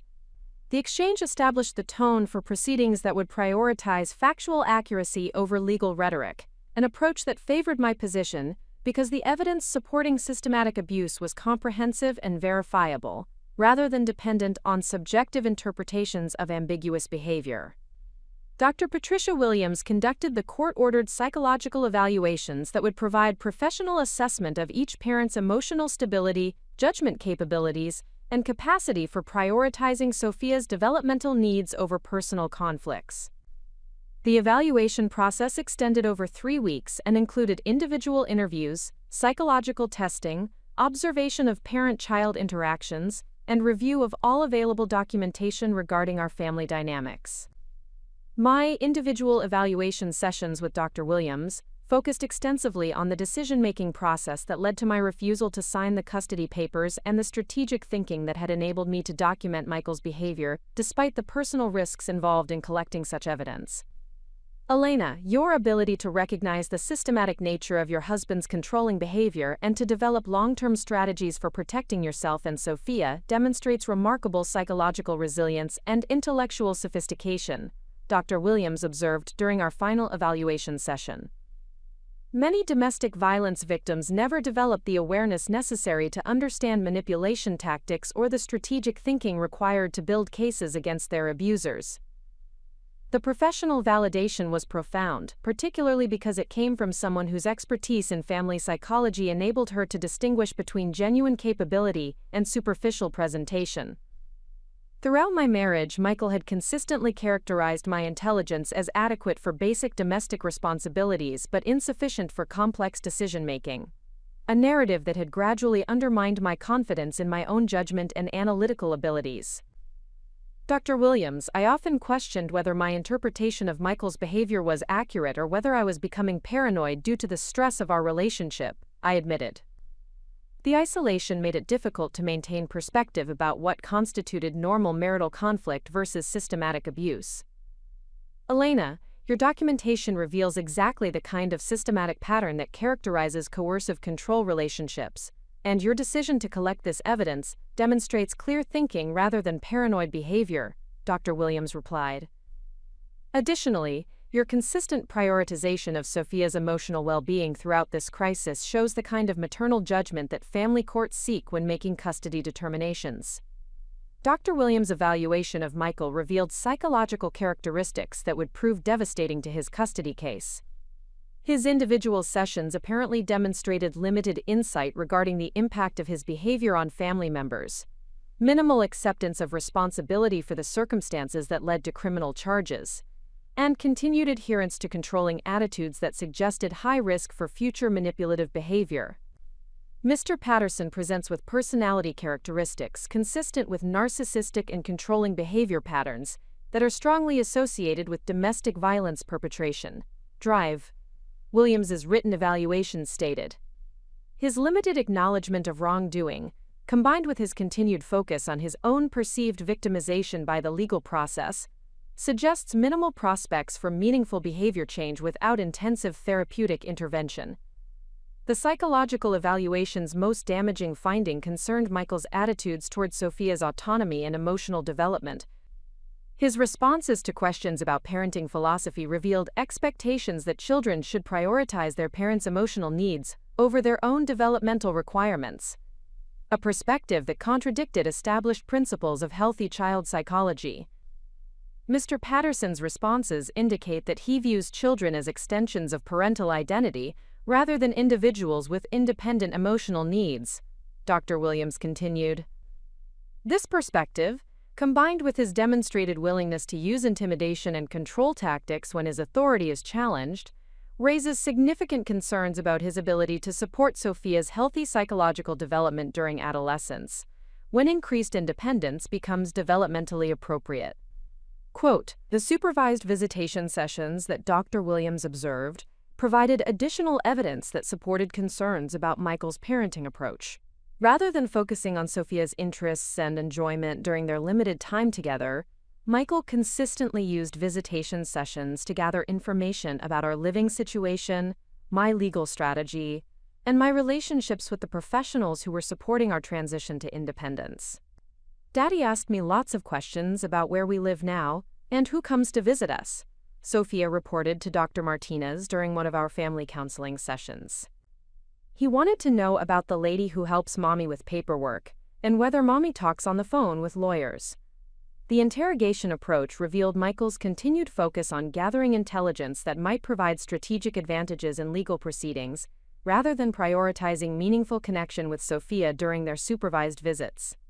Dr. Williams documented these observations as evidence that Michael viewed his daughter primarily as a source of information, rather than recognizing their visits as opportunities for positive relationship building.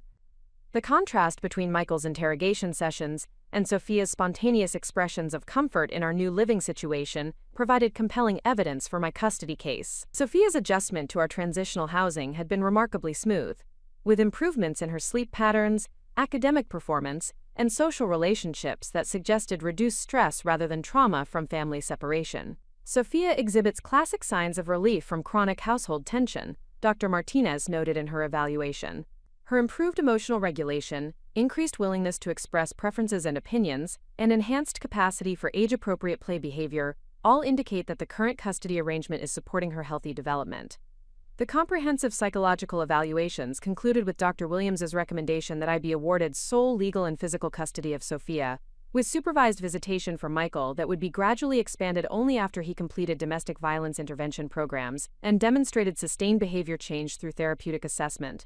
The evidence indicates that Mrs. Rodriguez possesses the emotional stability, strategic thinking capabilities, and genuine commitment to child welfare that predict successful single parenting, while Mr. Patterson's controlling behavior patterns and limited insight regarding their impact on family members suggest that unsupervised contact with Sophia would not serve her best interests at this time, Dr. Williams's final report concluded. While the psychological evaluations were being completed, I began pursuing the professional development that would provide long-term financial independence and personal fulfillment. The accelerated clinical psychology program that Maria Santos had identified proved ideally suited to my circumstances, offering evening classes that accommodated Sophia's school schedule and supervised clinical training that provided both practical experience and modest income during the certification process. Dr. Rachel Morrison, who directed the program, had extensive experience working with domestic violence survivors who were rebuilding their professional identities after years of systematic undermining by abusive partners. Her approach emphasized rebuilding confidence and intellectual capabilities while developing practical skills that would enable successful clinical practice. Elena, your personal experience with psychological manipulation and coercive control provides valuable insight for working with clients who have experienced similar trauma, Dr. Morrison observed during my program orientation. However, successful clinical practice requires maintaining appropriate professional boundaries between personal experience and therapeutic intervention, and we will work extensively on developing those distinctions. The clinical training component of the program placed me in a community mental health center that specialized in family therapy and domestic violence counseling. Working under supervision with clients who faced circumstances similar to my own provided both professional development and personal validation that my decision to leave Michael had been necessary and appropriate. My first client was Angela Martinez, a 28-year-old mother of two who was considering leaving an emotionally abusive marriage but feared the financial and legal consequences of separation. Her husband, like Michael, was a professional with significant earning capacity who had systematically undermined her confidence while creating financial dependence that made independence seem impossible. I know that staying in this marriage is damaging my children, but I do not see how I can support them on my own, Angela confided during our third session. My husband controls all our finances, and he has convinced me that no judge would award custody to a mother without independent income or stable housing. The parallels to my own situation were profound, but the professional training I was receiving enabled me to provide objective guidance rather than simply sharing personal experience. I helped Angela understand the legal protections available to domestic violence victims, the support services that could assist with transition planning, and the systematic approach to documentation that could strengthen her position in potential custody proceedings. Angela, your concerns about financial independence are legitimate and deserve serious consideration as part of any safety planning process. I responded, my training enabling me to validate her fears while providing factual information about available resources. However, remaining in an abusive relationship to maintain financial stability often creates greater long-term risks for both mothers and children than the temporary challenges of establishing independence. Working with clients like Angela reinforced my understanding that the strategic thinking and documentation skills I had developed during my own crisis could be systematically taught to other women facing similar circumstances. The clinical program was not only providing professional certification, but also developing expertise that could benefit other domestic violence survivors who needed guidance for building cases against manipulative partners. The combination of successful psychological evaluations, Michael's deteriorating legal position, and my growing professional competence created momentum that would ultimately determine the custody proceedings' outcome. Michael's criminal case concluded with a plea agreement that included guilty verdicts on reduced charges, mandatory anger management counseling, and probationary supervision that included no contact orders except for supervised visitation with Sophia. The criminal conviction provided additional evidence for the family court proceedings, demonstrating that Michael's behavior had been evaluated by multiple legal and clinical professionals who had reached consistent conclusions about his use of intimidation and control tactics. Judge Harrison's review of the comprehensive record indicated that the custody decision would be based on extensive documentation, rather than competing personal narratives about marital conflict. The evidence presented in this case establishes clear patterns of coercive control that preceded the criminal assault and created an environment that was not conducive to healthy child development, Judge Harrison observed during the final hearing. Mrs. Rodriguez has demonstrated remarkable resilience, strategic thinking, and genuine commitment to Sophia's well-being throughout extraordinarily difficult circumstances. The custody determination that followed would establish the legal framework for Sophia's future, while validating the courage and strategic thinking that had enabled our escape from Michael's control. The birthday party that he had intended as a demonstration of his authority had instead provided the evidence necessary for ensuring Sophia's safety and my independence. The final custody hearing convened on a Tuesday morning in October, exactly 7 months after the birthday party assault that had transformed our family dynamics from private crisis to public legal proceedings. Judge Harrison's courtroom was filled with the accumulated evidence of 8 years of systematic abuse, 6 months of strategic documentation, and countless hours of professional evaluation that would determine Sophia's future living arrangements and my legal standing as her primary caregiver. The comprehensive nature of the evidence presented a stark contrast to the typical custody disputes that relied primarily on competing personal narratives and character assessments. The documentation I had collected, combined with witness testimony from the assault and professional evaluations from multiple clinical experts, created an unusually complete picture of family dynamics that eliminated ambiguity about the most appropriate custody arrangement. Rebecca Chen's final presentation methodically addressed each legal criterion that Judge Harrison would apply when making her determination. The evidence demonstrated my emotional stability through psychological evaluation, my financial capability through the clinical psychology program that was providing current income and future career prospects, and my commitment to Sophia's well-being through consistent prioritization of her emotional development over personal conflicts with Michael. Your Honor, the evidence establishes that Mrs. Rodriguez possesses the judgment, emotional stability, and genuine commitment to child welfare that family courts seek when awarding primary custody. Rebecca stated, her argument supported by comprehensive documentation that eliminated speculation about my parenting capabilities. Additionally, her successful pursuit of professional certification while managing complex legal proceedings demonstrates exactly the kind of strategic thinking and personal resilience that predicts successful single parenting. The presentation included testimony from Dr. Williams regarding the psychological evaluations, documentation from Dr. Martinez regarding Sophia's improved emotional adjustment in our current living situation, and professional references from the clinical psychology program that validated my intellectual capabilities and therapeutic potential.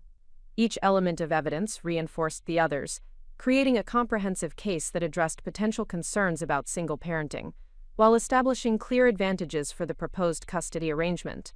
Michael's defense attorney attempted to challenge the conclusions drawn from psychological evaluation and to minimize the significance of the criminal conviction that had resulted from the birthday party assault. However, the systematic nature of the evidence made it impossible to characterize Michael's behavior as isolated poor judgment rather than establish patterns of control and intimidation.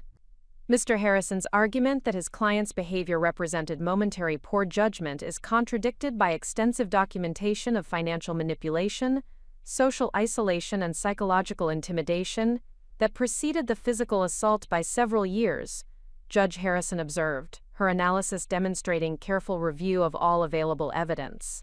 The pattern established through Mrs. Rodriguez's documentation, combined with Dr. Williams's clinical assessment, indicates systematic coercive control rather than marital conflict between equally responsible parties. The judicial analysis continued for 30 minutes, addressing each aspect of the custody determination, with the methodical precision that had characterized Judge Harrison's reputation throughout her tenure on the family court bench. Her review of the evidence revealed understanding of domestic violence dynamics that went beyond simple legal technicalities to encompass the broader psychological and emotional factors that would affect Sophia's long-term development. The court finds that Mrs. Rodriguez has demonstrated exceptional judgment and strategic thinking throughout extraordinarily difficult circumstances, while Mr. Patterson's behavior has consistently prioritized his own control and authority over his family's emotional well-being and safety. Judge Harrison continued.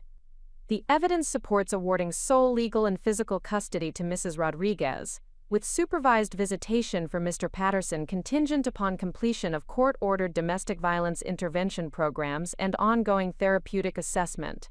The custody determination included specific provisions that addressed my concerns about Michael's potential attempts to continue exercising control through legal manipulation or financial pressure. All decisions regarding Sophia's education, medical care, and extracurricular activities would be made solely by me, eliminating Michael's ability to use shared legal custody as a mechanism for ongoing interference in our daily lives. The supervised visitation arrangement required Michael to complete a minimum of 1 year of domestic violence intervention counseling before being considered for any expansion of his contact with Sophia. Additionally, all visitation would occur at a court-approved facility with trained supervisors who could document Michael's interactions with Sophia and ensure that visits focused on appropriate parent-child activities, rather than gathering intelligence about our living situation or legal strategy. Mr. Patterson's visitation will be supervised by professionals who specialize in domestic violence cases and who are trained to recognize attempts to use children as sources of information about protected family members, Judge Harrison specified. Any evidence that Mr. Patterson is using visitation to gather information about Mrs. Rodriguez or Sophia's living situation will result in immediate suspension of contact pending further court review. The financial support arrangements established through the custody order addressed my concerns about maintaining Sophia's educational continuity while building toward complete independence. Michael would be required to continue paying Windward Academy tuition through Sophia's graduation, provide health insurance coverage, and contribute to a college fund that would be administered through the court system rather than subject to his direct control. The court recognizes that Mrs. Rodriguez is actively pursuing professional certification that will provide long-term financial independence, and the support orders are structured to provide transitional assistance during this educational period rather than creating permanent dependence, Judge Harrison explained. As Mrs. Rodriguez's earning capacity increases through completion of her clinical psychology program, the support obligations will be reviewed and adjusted accordingly. The custody determination concluded with judicial recognition of the courage and strategic thinking that had enabled our escape from Michael's control. Judge Harrison's comments transcended the typical legal language of family court orders to acknowledge the broader significance of my decision to resist signing the custody papers, despite the personal risks involved. Mrs. Rodriguez's refusal to sign the custody modification agreement that precipitated the assault demonstrated remarkable courage and judgment that ultimately protected both her own parental rights and her daughter's future well-being, Judge Harrison stated. Her systematic documentation of coercive control, combined with her strategic approach to building a case against systematic abuse, reflects the kind of intellectual capability and emotional strength that family courts seek to protect and support. The formal custody order was filed within 24 hours of the hearing, establishing legal protection that could not be challenged or modified without clear evidence of substantially changed circumstances. Sophia's future was now legally secured through arrangements that prioritized her emotional development while providing financial support for her education and long-term opportunities. The immediate aftermath of the custody determination brought profound relief, mixed with recognition of the enormous challenges that had been overcome through systematic preparation and strategic thinking. The birthday party assault that had initially seemed like a devastating crisis had ultimately provided the catalyst for legal proceedings that established permanent protection for Sophia and complete independence for me. Sophia's response to learning about the permanent custody arrangement reflected her growing understanding of the family dynamics that had characterized her early childhood. During our family counseling session following the court hearing, she expressed both relief about our continued living together and sadness about the limited nature of her future contact with Michael. "I am happy that I get to stay with you, Mommy, but I wish Daddy could learn to be nicer so we could all be together sometimes," Sophia said, her comment revealing the sophisticated emotional processing that Dr. Martinez's counseling had supported throughout the transition period. "Maybe if Daddy learns better ways to handle his feelings, we could have dinner together sometimes without anyone getting angry." Dr. Martinez used Sophia's comment to reinforce lessons about healthy relationship dynamics and personal safety that would serve her well throughout her development. The counseling sessions had consistently emphasized that adult behavior was not Sophia's responsibility to manage or change, while also validating her natural desire for family harmony and her love for both parents, despite the circumstances that required our separation. Up next, you've got 2 more standout stories right on your screen. If this one hit the mark, you won't want to pass these up. Just click and check them out. And don't forget to subscribe and turn on the notification bell so you don't miss any upload from us.